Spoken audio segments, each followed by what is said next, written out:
Hello प्यारे दोस्तों, मैं हूं आपका भैया ऋषभ सिंह और आप सभी देख रहे हैं आपका अपना यूट्यूब चैनल ऋषि यस क्लासेस। और आज के इस वीडियो में हम बात करने वाले हैं बीएससी थर्ड सेमेस्टर केमिस्ट्री का जो हमारा पेपर है chemical dynamics and coordination chemistry, उसका जो यूनिट फर्स्ट है जिसमें हम पढ़ते हैं केमिकल काइनेटिक्स के बारे में, उसी का ही एक और टॉपिक लेकर आ चुके हैं।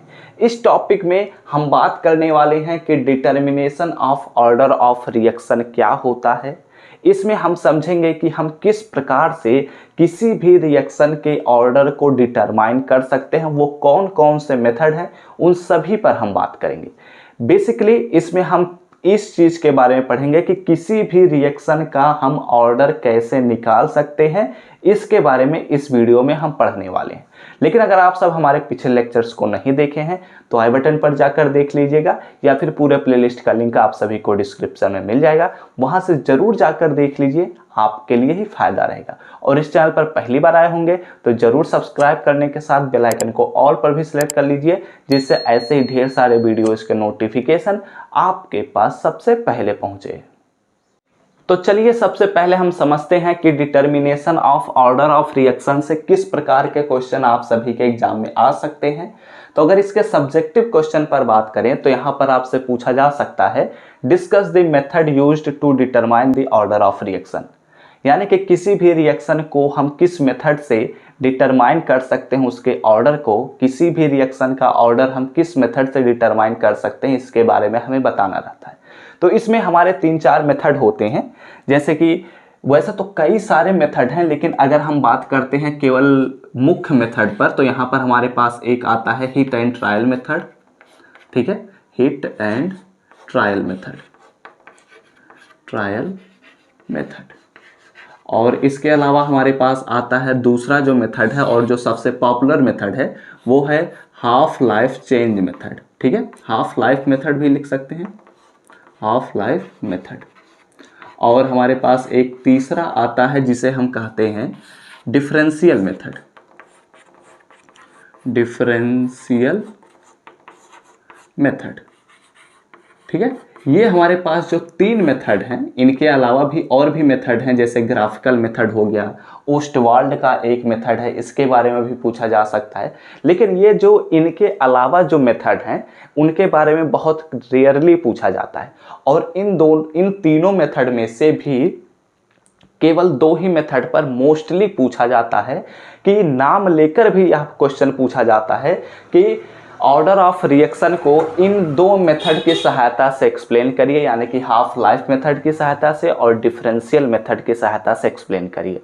और हमने अभी तक जो भी क्वेश्चन देखे हैं यूनिवर्सिटीज़ के एग्जाम में पूछते हुए, उनमें यही 2 मेथड ही पूछे जाते हैं, तो इन्हीं पर ही हम बात करेंगे।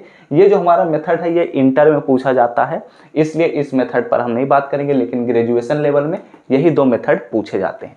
तो चलिए हम सबसे पहले समझते हैं कि हाफ लाइफ मेथड से हम कैसे ऑर्डर ऑफ रिएक्शन को डिटरमाइन कर सकते हैं। तो अब आप लोग हेडिंग डाल दीजिए, पहला हेडिंग जो हमारे पास है हाफ लाइफ मेथड। इसमें हम डिस्कस करेंगे कि इस मेथड की सहायता से हम कैसे ऑर्डर ऑफ रिएक्शन को पता कर सकते हैं। तो चलिए एक एक करके हम शुरुआत करते हैं। देखो, हम जानते हैं, पहले कॉन्सेप्ट समझते हैं, उसके बाद इसके एक्सप्लेनेशन पर बात करते हैं। तो हम जानते हैं कि अगर हम जीरो ऑर्डर रिएक्शन के बारे में बात करें, ठीक है, जीरो ऑर्डर रिएक्शन, ठीक है, तो जीरो ऑर्डर रिएक्शन के लिए हम जानते हैं जो इसका हमारे पास रेट कांस्टेंट होता है वह स्मॉल k होता है, is equal to x upon में t होता है। ठीक है, तो अगर इसके हाफ लाइफ पर हम बात करते हैं, t हाफ, यानी कि हाफ लाइफ अगर इसका हम बात करते हैं तो हम जानते हैं हो जाता है x की जहाँ पर a/2, क्योंकि हम जानते हैं कि जब हाफ लाइफ होगा तो कंसंट्रेशन, जो डीकम्पोज कंसंट्रेशन होता है वो आधा हो जाता है, और यहाँ पर हमारे पास हो जाता है 2 स्मॉल k।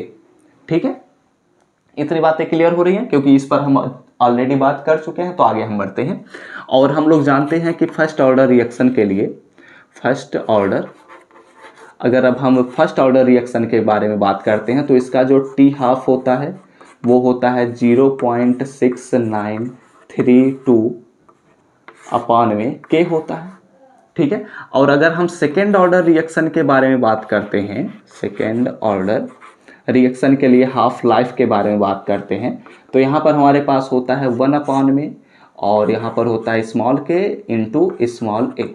ठीक है, ऐसे ही अगर हम और आगे बढ़ते चले जाएंगे, जैसे हम थर्ड ऑर्डर रिएक्शन के बारे में अगर बात कर लेते हैं, ठीक है, तो यहाँ पर होगा t half is equal to 1 small k into a का स्क्वायर हो जाता है। ठीक है, यानी कि यहाँ से एक बात हमें पता चल रही है, ध्यान से देखना, कि अगर हम हाफ लाइफ के बारे में बात करते हैं तो जो हमारे पास हाफ लाइफ का फार्मूला एक मिल रहा है जो कुछ इस प्रकार होगा, स्मॉल के, या फिर स्मॉल के भी हटा देते हैं, यहाँ पर हम डायरेक्टली प्रोपोर्शनल ही दिखा देते हैं, 1 small A to power n-1। ध्यान से देखो हम क्या बताना चाहते हैं, बहुत ही बारीकी से समझने की कोशिश करो। हम हाफ लाइफ मेथड की सहायता से ऑर्डर ऑफ रिएक्शन के बारे में पता करना चाहते हैं। ठीक है, तो हम क्या करते हैं, जीरो ऑर्डर रिएक्शन के लिए जो हाफ लाइफ होता है उसके लिए एक फार्मूला होता है, हम ऑलरेडी बात कर चुके हैं, वह होता है A/2K। जो फर्स्ट ऑर्डर रिएक्शन होता है इसमें हमारे पास जीरो ऑर्डर रिएक्शन, हमारे पास फर्स्ट ऑर्डर रिएक्शन, यहाँ पर टी छूट गया है, तो फर्स्ट ऑर्डर रिएक्शन के लिए 0.6932 में के होता है। सेकेंड ऑर्डर रिएक्शन के लिए हमारे पास होता है t half is equal to 1/KA, और थर्ड ऑर्डर रिएक्शन के लिए हमारे पास होता है t half is equal to 1/K into a square. ठीक है, ऐसे ही फोर्थ ऑर्डर के लिए भी लिख सकते हैं, nth ऑर्डर तक के लिए भी हम लिख सकते हैं। तो अगर इन सभी को हम कंबाइन करते हैं तो ऐसा देखा क्या गया है, ये मैथमेटिकली किया गया है कि टी हाफ जो होता है वह इनवर्सली प्रोपोर्शनल होता है a के पावर n-1 के, और जहां पर a जो है वह हमारे पास इनिशियल कंसंट्रेशन है, n जो है वह हमारा ऑर्डर ऑफ रिएक्शन है। क्या मैंने कहा, n जो है वह ऑर्डर ऑफ रिएक्शन है, a जो है वह हमारे पास इनिशियल कंसंट्रेशन है। अगर हम n की जगह पर 0 रखते हैं, ध्यान से सुन लो मेरी बात को, अगर हम n की जगह पर 0 रखते हैं तो यह जो हमारे पास टी हाफ का वैल्यू मिलेगा वह जीरो ऑर्डर रिएक्शन के लिए होगा। और आप रख कर भी चेक कर सकते हैं, 1/0 - 1 यानी कि a⁻⁻1, और a⁻⁻1 का मतलब होता है a, ऊपर चला जाएगा a। तो इस प्रकार हम देख सकते हैं कि यही वैल्यू हमें मिलेगा। और 2k तो हमारे पास कांस्टेंट वैल्यू है ना, तो कांस्टेंट को तो हमने यहाँ पर प्रोपोर्शनल साइन से हटा दिया है ना, वैसे ही यहाँ पर भी देख सकते हैं। हम यह जानते हैं कि जो हमारे पास जीरो ऑर्डर रिएक्शन के लिए टी हाफ होता है वह इनिशियल कंसंट्रेशन के डायरेक्टली प्रोपोर्शनल होता है। जो टी हाफ होता है फर्स्ट ऑर्डर रिएक्शन वह इनिशियल कंसंट्रेशन पर डिपेंड ही नहीं करता। अगर हम सेकेंड ऑर्डर रिएक्शन के हाफ लाइफ पर बात करते हैं तो यह इनिशियल कंसंट्रेशन के इन्वर्सली प्रोपोर्शनल होता है। अगर हम थर्ड ऑर्डर रिएक्शन के हाफ लाइफ पर बात करें तो यह इनिशियल कंसंट्रेशन के स्क्वायर के इन्वर्सली प्रोपोर्शनल होता है। यहाँ से हम देख भी सकते हैं, और इसी को ही अगर हम जनरल वे में लिखते हैं तो ये हमारे पास एक फार्मूला मिलता है for every order of reaction. ठीक है, यह जो हमारे पास फार्मूला है यह टी हाफ का है, यानी कि हाफ लाइफ पीरियड का यह हमारे पास एक फार्मूला है जो सभी ऑर्डर ऑफ रिएक्शन के लिए एलिजिबल है। ठीक है, तो यहाँ पर हम ये बताना चाहते थे कि अब हम इन फार्मूले का उपयोग ना करते हुए हम डायरेक्ट इस फार्मूले का उपयोग करते हुए हम ऑर्डर ऑफ रिएक्शन पर बात करने वाले हैं। ठीक है, तो ये हमारा कॉन्सेप्ट एक थोड़ा सा हो गया। अब इसके बारे में हम समझते हैं, ये समझ चुके हैं, अब इसके बारे में हम कुछ चीज़ें लिख लेते हैं, उसके बाद हम आगे प्रोसीड करते हैं। तो अब देखिए, जो चीज़ें हम लोगों ने अभी एक न्यूमेरिकली तरीके से समझा है कि जो हमारे पास हाफ लाइफ होते हैं जीरो ऑर्डर रिएक्शन के लिए वो इनिशियल कंसंट्रेशन के डायरेक्टली प्रोपोर्शनल होते हैं। उसके बाद हम लोगों ने देखा कि अगर फर्स्ट ऑर्डर रिएक्शन हम ले रहे थे तो उसका जो हाफ लाइफ होता है वह इनिशियल कंसंट्रेशन पर डिपेंड ही नहीं करता। इसके बाद हम लोगों ने देखा कि हमारे पास जो सेकेंड ऑर्डर रिएक्शन होता है उसमें जो हाफ लाइफ होता है वह इनिशियल कंसंट्रेशन के इन्वर्सली प्रोपोर्शनल होता है। तो वैसे ही यहाँ पर उन्हीं चीज़ों को ही हमने शब्दों में लिख दिया। यहाँ पर लिखा कि वी नो दैट, हम जानते हैं कि the time required to complete half life of reaction is independent of initial concentration for a first order reaction. क्या कहता है कि हमारे पास फर्स्ट ऑर्डर रिएक्शन के लिए ऐसा देखा गया है कि जो हाफ लाइफ ऑफ रिएक्शन होता है वह इनिशियल कंसंट्रेशन पर डिपेंड नहीं करता, यानी कि इंडिपेंडेंट होता है। लेकिन इसी के साथ साथ यहाँ पर कॉमा लगाया गया है और इसके बाद लिखा गया है is inversely proportional to the initial concentration for second order reaction, यानी कि जब हमारे पास फर्स्ट ऑर्डर रिएक्शन के लिए हाफ लाइफ पीरियड जो होता है वह इनिशियल कंसंट्रेशन पर डिपेंड नहीं करता है। तो अब हम आते हैं सेकेंड ऑर्डर रिएक्शन पर। सेकेंड ऑर्डर रिएक्शन जो होता है वह इनिशियल कंसंट्रेशन के इनवर्सली प्रोपोर्शनल होता है। तो वही चीज़ें यहाँ पर लिखी गई हैं कि for second order reaction initial concentration is inversely proportional, ठीक है, यानी कि हाफ लाइफ ऑफ रिएक्शन जो है सेकेंड ऑर्डर रिएक्शन के लिए वह इनिशियल कंसंट्रेशन के इनवर्सली प्रोपोर्शनल है। ऐसे ही थर्ड ऑर्डर रिएक्शन के लिए मैंने आप सभी को बताया, जीरो ऑर्डर रिएक्शन के लिए भी मैंने बताया, इसके बाद के जितने भी ऑर्डर रिएक्शन है वो सभी ऐसे ही आएंगे, ठीक है। तो क्या किया गया, इसी को ही एक जनरल टर्म में लिखा गया, जैसा कि मैंने वहां पर भी लिखा था कि हमारे पास जो जनरल टर्म होता है वो हो जाता है t half is directly proportional या इनवर्सली प्रोपोर्शनल लिखा है। तो इनवर्सली प्रोपोर्शनल टू ए यानी कि initial concentration to the power n-1, ये हमारे पास एक जनरल टर्म मिलता है और इसी को ही ऊपर शब्दों में लिखा गया है। तो चलिए हम पढ़ते हैं उन चीज़ों को भी। In general the time required for the completion of half life of reaction is inversely proportional to the initial concentration raised to the power which is 1 less than the order of reaction. क्या कहता है कि in general रूप में हम देखें तो जो ऑर्डर ऑफ रिएक्शन होता है वह इनिशियल कंसंट्रेशन के इनवर्सली प्रोपोर्शनल होता है, जिसमें हमारे पास जो ऑर्डर ऑफ रिएक्शन है उसमें से एक को हम कम कर देते हैं और उसी को ही initial concentration to power n-1 लिख देते हैं। यहाँ पर जो हमारे पास n लिखा गया है वो भी हम बता देते हैं कि क्या है, where n is order of reaction, ठीक है, क्या है, n is order of reaction. बात क्लियर हो गई। तो अब इसी का ही हम उपयोग करेंगे और ऑर्डर ऑफ रिएक्शन के डिटरमाइन करने का मेथड हम समझेंगे। तो चलिए पहले इसका आप लोग स्क्रीनशॉट ले लीजिए, इसके बाद हम आगे बढ़ते हैं और ये आप लोग अपने कॉपी में नोट डाउन भी कर लीजिए, क्योंकि अब हमारे पास हाफ लाइफ मेथड में बहुत कम ही कॉन्सेप्ट बचा है और ये हमारा खत्म होने वाला है।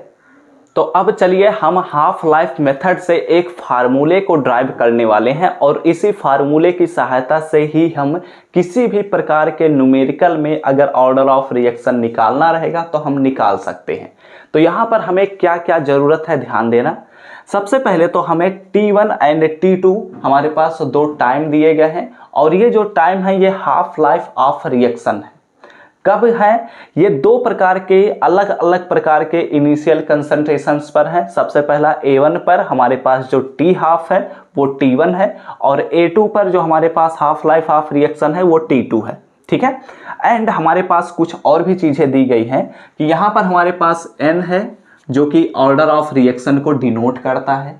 तो इस सिचुएशन में हमने अभी नीचे एक फार्मूला लिखा था, उसी को ही हम लिख सकते हैं कि T1 यानी कि A1 कंसंट्रेशन के लिए हमारे पास जो हाफ लाइफ होगा वो होगा 1 में A, यहाँ पर हम प्रोपोर्शनल साइन लगाते हैं, ठीक है, और यहाँ पर हमारे पास लिख सकते हैं A to the power n-1। And इसी के साथ हम यह भी लिख सकते हैं, क्या लिख सकते हैं कि हमारे पास जो T2 होगा यानी कि हमारे पास A2 कंसंट्रेशन के लिए जो हमारे पास हाफ लाइफ होगा वह T2 होगा। तो इसके लिए हमारे पास is inversely proportional to the 1 में A to the power n-1 और यहाँ पर हमारे पास रहेगा A1 to the power n-1, क्योंकि हमारे पास कंसंट्रेशंस अलग हैं और इसी वजह से हमारे पास जो हाफ लाइफ हैं वो भी अलग अलग हैं, ठीक है। इतनी बातें क्लियर हो रही होंगी। अब हम क्या करते हैं, इन्हीं से हम एक फार्मूला बनाने वाले हैं जिसकी मेथड से ही हम ऑर्डर ऑफ रिएक्शन को निकाल सकते हैं। तो हम क्या करने वाले हैं, इसको इससे डिवाइड कर देते हैं। तो अगर हम डिवाइड करते हैं तो इसे हम क्या करते हैं, नाउ लिख देते हैं कुछ ऐसे, T1 में T2 इज इक्वल टू, हमारे पास अगर हम इसे डिवाइड करते हैं तो हमारे पास अगर हम कांस्टेंट को लेकर आते तो कांस्टेंट तो कट जाता है, इसलिए इक्वल टू साइन आ जाता है। ठीक है, अब यहाँ पर क्या करते हैं, यहाँ पर हमारे पास t1 का जो वैल्यू है वो रख देते हैं 1 अपॉन में a1 टू पावर n-1। ठीक है, और अपॉन में यहाँ पर हमारे पास होगा 1 to power a2 to power n-1। ठीक है, इतनी बातें क्लियर हो रही होंगी। अब इसी को ही हम थोड़ा सिंप्लीफाई कर देते हैं। तो अगर इसे हम सिंप्लीफाई करना चाहें तो कुछ ऐसे भी कर सकते हैं कि मध्य गुणे मध्य और बाह गुणे बाह कर देते हैं। तो यहाँ पर हमारे पास आ जाएगा a to the power n-1 और यहाँ पर हमारे पास मिलेगा a1 to power n-1।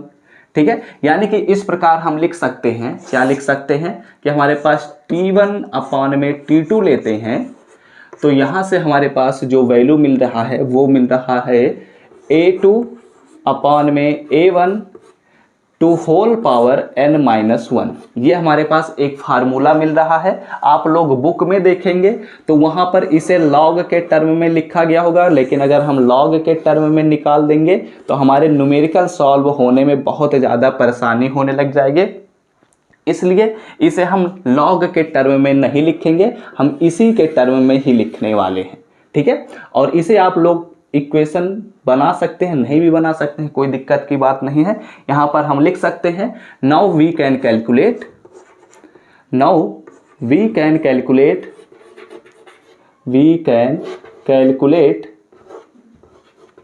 Order of reaction. We can calculate order of reaction. ठीक है, इसका मतलब क्या हुआ, अब ध्यान से समझ लो, मैं चीज़ों को थोड़ा एक्सप्लेन कर देता हूँ।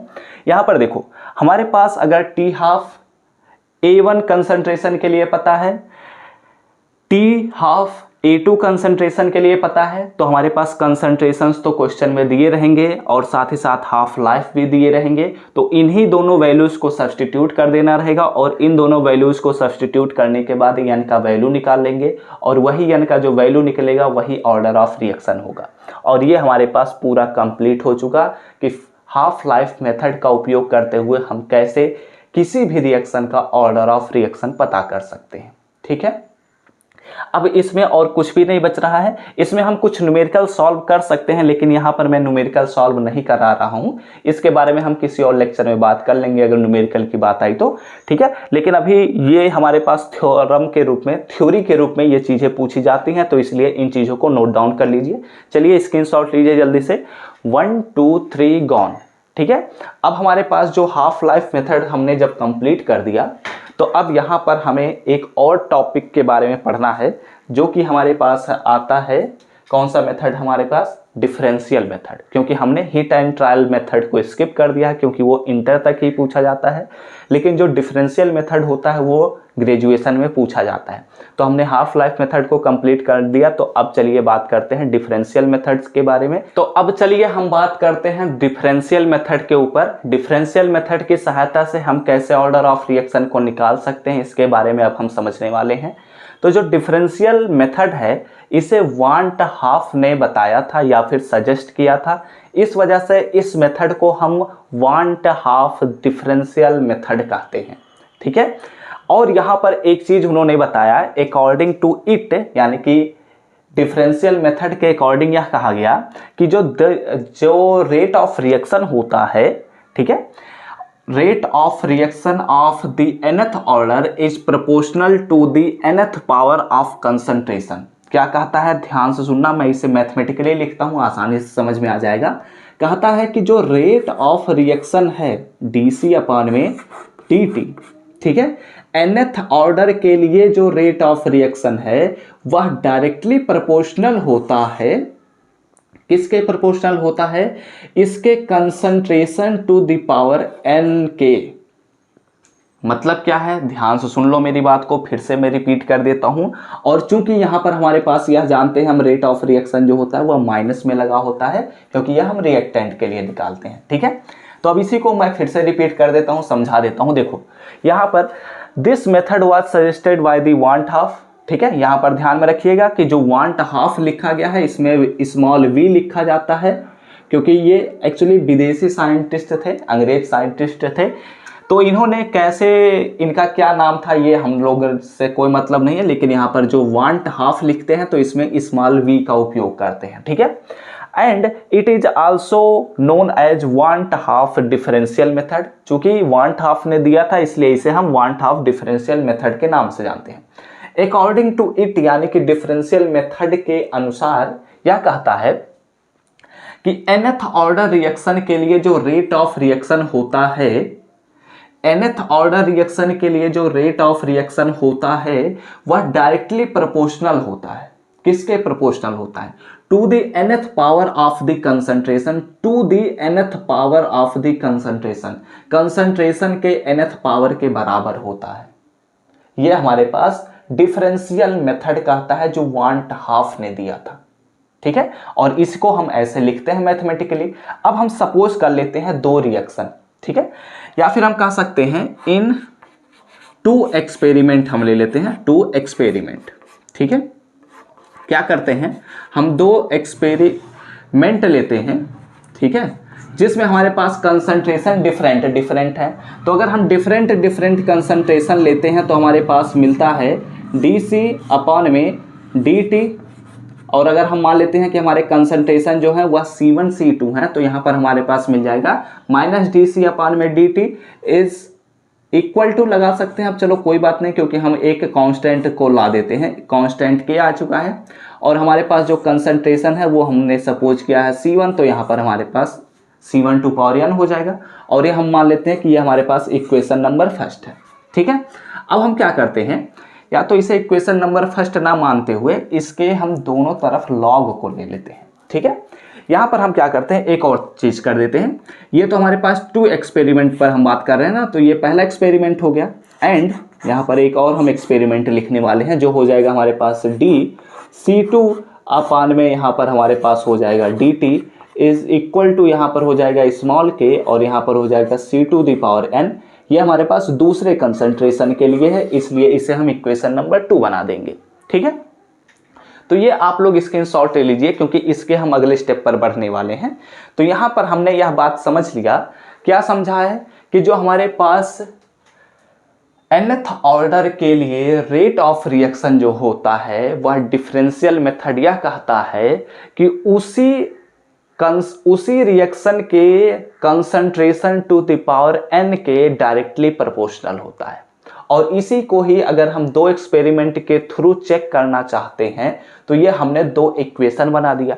अब इन्हीं दो इक्वेशन की सहायता से यहाँ पर जो n लिखा गया है यही ऑर्डर ऑफ रिएक्शन है, यह बात ध्यान में रखना, क्योंकि यहाँ पर देखो लिखा गया है nth ऑर्डर, तो n जो है यही ऑर्डर है और इसी का ही हमें वैल्यू पता करना है। तो हम कैसे पता कर सकते हैं इसके बारे में चलिए हम आगे बात करते हैं। ये आई होप आप लोग स्क्रीनशॉट तो ले ही चुके होंगे। तो चलिए, तो इक्वेशन फर्स्ट और सेकंड जो हम लोगों ने अभी निकाला है उसमें हम अब लेने वाले हैं लॉग, ठीक है। ये जो हम लॉग ले रहे हैं ये एक्चुअली हम नहीं भी लेते तो भी हमारा काम चल सकता था, लेकिन यहाँ पर हम लॉग इस वजह से लेंगे क्योंकि इस मेथड का उपयोग हम न्यूमेरिकली नहीं करने वाले हैं, तो इसलिए हम ले सकते हैं, कोई दिक्कत की बात नहीं है, ठीक है।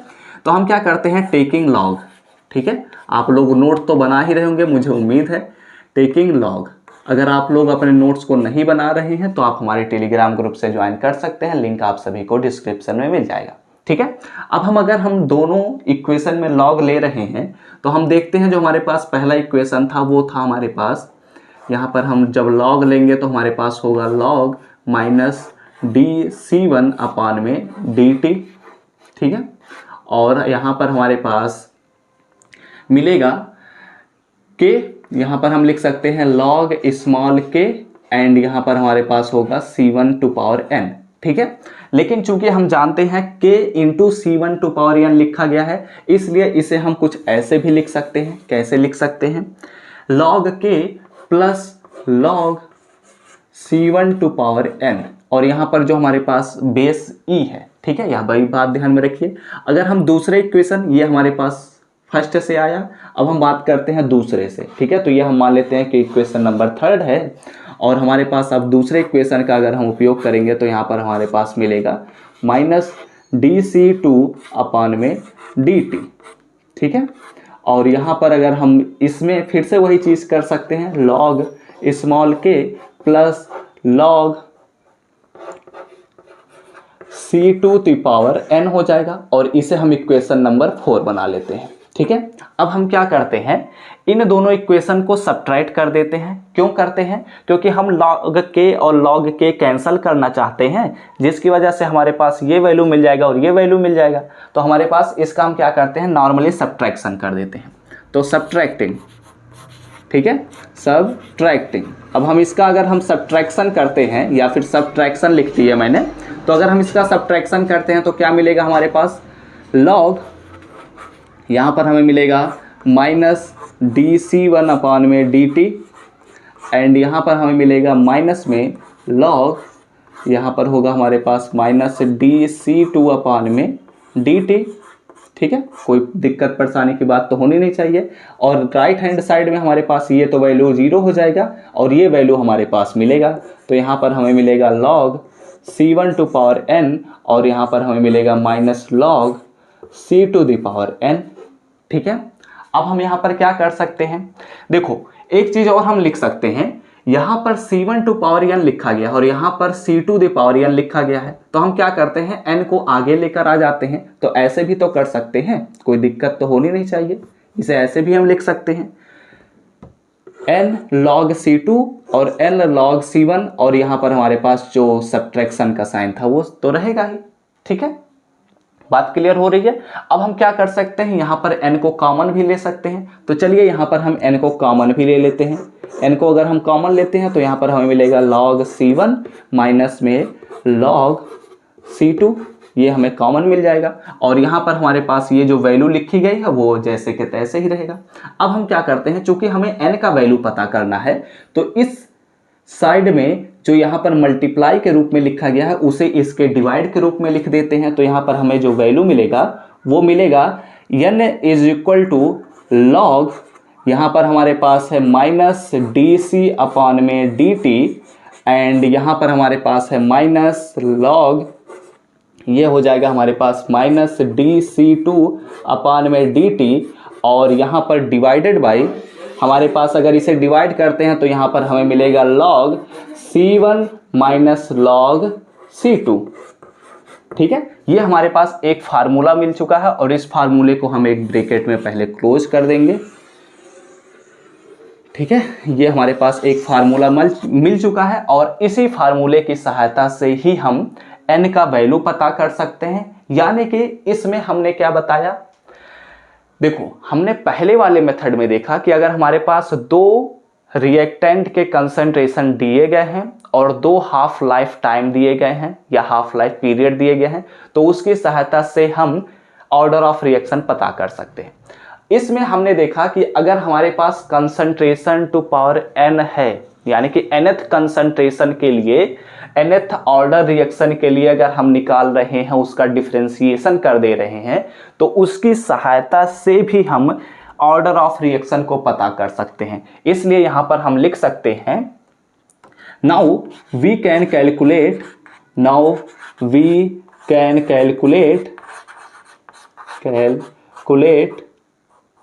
Order of reaction, calculate order of reaction.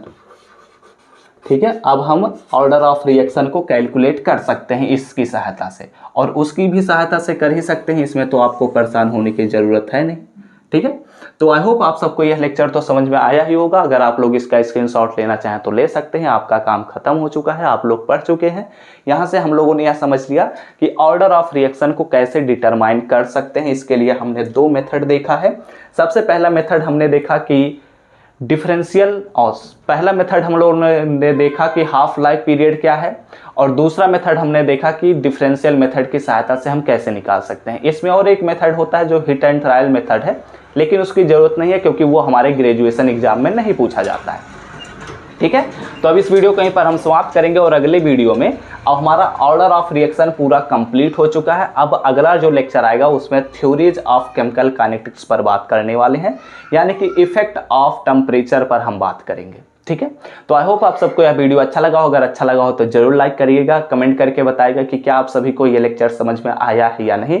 और अगर आप लोगों को इस पर न्यूमेरिकल भी चाहिए तो आप एक बार कमेंट करके बताइएगा, उसके बाद हम इन पर न्यूमेरिकल भी बता देंगे, क्योंकि जो न्यूमेरिकल होंगे वो ऑब्जेक्टिव टाइप के क्वेश्चन में पूछे जा सकते हैं। ठीक है।